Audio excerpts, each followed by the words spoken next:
আবারও আপনাদের জন্য যারা আইটিআই পাস করে ফেলেছো তাদের জন্য একটি নোটিফিকেশন নিয়ে চলে এসেছি, যেখানে আপনারা লোকোমোটিভ ইন্ডাস্ট্রিতে আপনাদের রিক্রুটমেন্ট করানো হচ্ছে অ্যাজ এ ট্রেনি হিসাবে। এই নোটিফিকেশনটিতে আপনাদের যেই কোয়ালিফিকেশনটি দরকার হবে সেটা হচ্ছে আইটিআই এক্সামিনেশন অবশ্যই পাস হয়ে থাকতে হবে আপনাদের এনসিবিটির আন্ডারে, এবং অবশ্যই আপনারা যেন মাধ্যমিক পাস হয়ে থাকেন। এবং এখানে অবশ্যই বলে দিয়েছে যারা মাধ্যমিক পাস করবে তাদের জন্য এক্সামিনেশনটি হয় 10+2 সিস্টেমের আন্ডারে, অর্থাৎ যেসব বিদ্যালয় শুধুমাত্র মাধ্যমিক পর্যন্ত রয়েছে তারা এই পজিশনের জন্য আবেদন করতে পারবেন না, এবং যাদের বিদ্যালয়ে 12 পর্যন্ত শিক্ষা ব্যবস্থা রয়েছে সেই সব পরীক্ষার্থীরাই শুধু এই পজিশনের জন্য আবেদন করতে পারবে, যেখানে আপনাদের কোনো রিটেন টেস্ট এক্সামিনেশন এবং কোনো ইন্টারভিউ বা ওরাল এক্সাম থাকবে না। পুরোটাই হবে আপনাদের মার্কসের বেসিসে, অর্থাৎ আপনারা মাধ্যমিকে যেই মার্কস পেয়েছেন সেই বেসিসেই আপনাদের এখানে রিক্রুটমেন্ট করানো হবে, যেখানে আপনাদের মেরিট লিস্ট অফিসিয়াল ওয়েবসাইটে প্রকাশিত হবে। সেখান থেকে আপনারা জানতে পারবেন আপনাদের সিলেকশন হয়েছে কি হয়নি। এটি পুরোটাই অনলাইনের মাধ্যমে হবে এবং আপনারা অনলাইনেই এখানে আবেদন করতে পারবেন। এই নোটিফিকেশনটি আপনারা আমার ভিডিও ডিসক্রিপশন থেকে খুব সহজেই ডাউনলোড করে ফেলতে পারবেন। সেখান থেকে খুব সহজেই আপনারা সম্পূর্ণ ডিটেলস খুব ভালোভাবে পড়ে নেবেন। ডিসক্রিপশনে দেওয়া আমাদের অফিসিয়াল টেলিগ্রাম চ্যানেলের লিঙ্ক দেওয়া হয়েছে, সেখান থেকে যুক্ত হয়ে প্রতিনিয়ত কেন্দ্র সহ পশ্চিমবঙ্গের সমস্ত চাকরি নোটিফিকেশনের সাথে আপডেটেড থাকুন এবং অবশ্যই আমাদের চ্যানেলটিকে সাবস্ক্রাইব করতে ভুলবেন না। চলুন ভিডিওটি শুরু করা যাক। এখানে যে অ্যাপ্রেন্টিসশিপের কথা বলা হচ্ছে সেটা হচ্ছে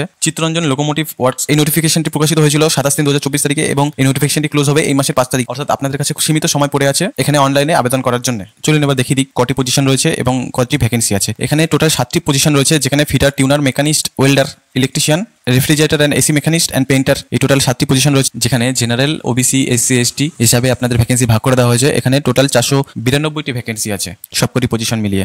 প্রথমেই বয়সের সীমা বাবদ, আপনাদের বয়স অবশ্যই 15 বছরের কম এবং 24 বছরের বেশি থাকলে চলবে না 27 মার্চ 2024 তারিখ অনুযায়ী, যেখানে আপনাদের আনরিজার্ভ ক্যাটাগরির জন্য আপনাদের জন্মের সাল হতে হবে 27/3/2000 সাল থেকে 27/3/2009 সাল অবধি, যেখানে ওবিসি ক্যান্ডিডেটদের জন্য 27/3/1997 থেকে 27/3/2009 এবং এসসি এসটি ক্যান্ডিডেটদের জন্য 27/3/1995 থেকে 27/3/2009। এই দুটো তারিখের মধ্যকার সময়সীমার মধ্যে যদি আপনাদের জন্ম হয়ে থাকে তাহলেই আপনারা আবেদন করতে পারবেন। এবং বিকলাঙ্গ ব্যক্তিদের ক্ষেত্রে সুবিধা হচ্ছে তারা 10 বছরের এক্সট্রা ছাড় পেয়ে যাচ্ছে। এখানে নোটিফিকেশনে যে কোয়ালিফিকেশনের কথা বলেছে সেটা হচ্ছে অবশ্যই আপনাদের আইটিআই এক্সামিনেশন যেটা এনসিবিটির আন্ডারে হয়ে থাকে সেটা অবশ্যই পাস করে থাকতে হবে, এবং অবশ্যই একটি ভ্যালিড সার্টিফিকেট, আইটিআই পাস করে ফেলেছো তাদেরকে যে সার্টিফিকেটটি দেওয়া হয়েছে সেটি অবশ্যই দরকার হবে, এবং তার সাথে সাথে আপনাদের মাধ্যমিক পাস থাকতে হবে, যেটা কিনা 10+2 এক্সামিনেশন সিস্টেমের আন্ডারে হতে হবে। মানে হচ্ছে আপনারা যদি এমন কোনো স্কুল থেকে পাস আউট হয়ে থাকেন যে স্কুলে শুধুমাত্র 10 পর্যন্তই পড়াশোনা করানো হয়, তাহলে আপনারা এই পজিশনের জন্য এলিজিবল হবেন না, এবং যাদের স্কুল অর্থাৎ বিদ্যালয়ে 1 থেকে 12 অথবা 5 থেকে 12 পর্যন্ত শিক্ষা ব্যবস্থা আছে সেই সব ছাত্ররাই এই পজিশনগুলোর জন্য এলিজিবল হবেন। অর্থাৎ এখানে আবেদন করতে হলে আপনাদের এই ওয়েবসাইট apprenticeshipindia.org ওয়েবসাইটে যেতে হবে, সেখানে আপনারা রেজিস্টার করে ফেলবেন। রেজিস্টার করার পর আপনারা আপলোড করবেন আপনাদের সমস্ত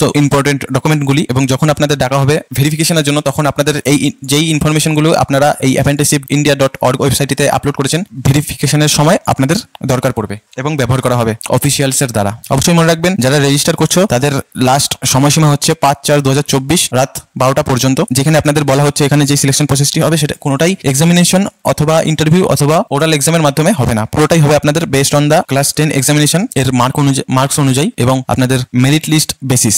নোটিফিকেশনটি পুরো ডাউনলোড করতে হলে আমাদের ভিডিও ডিসক্রিপশনে পেয়ে যাবে, সেখান থেকে ক্লিক করলেই আপনারা নোটিফিকেশনটি ডাউনলোড করতে পারবেন। এবং অবশ্যই নোটিফিকেশনের ডাউনলোড লিঙ্কের পাশে আমাদের অফিসিয়াল টেলিগ্রাম চ্যানেল আছে, সেখানে যুক্ত হয়ে প্রতিনিয়ত পশ্চিমবঙ্গ সহ কেন্দ্রের সমস্ত চাকরি নোটিফিকেশনের সাথে আপডেটেড থাকুন এবং আমাদের এই ছোট্ট ইউটিউব চ্যানেলটিকে সাবস্ক্রাইব করতে ভুলবেন না। সবাই ভালো থাকবেন, সুস্থ থাকবেন।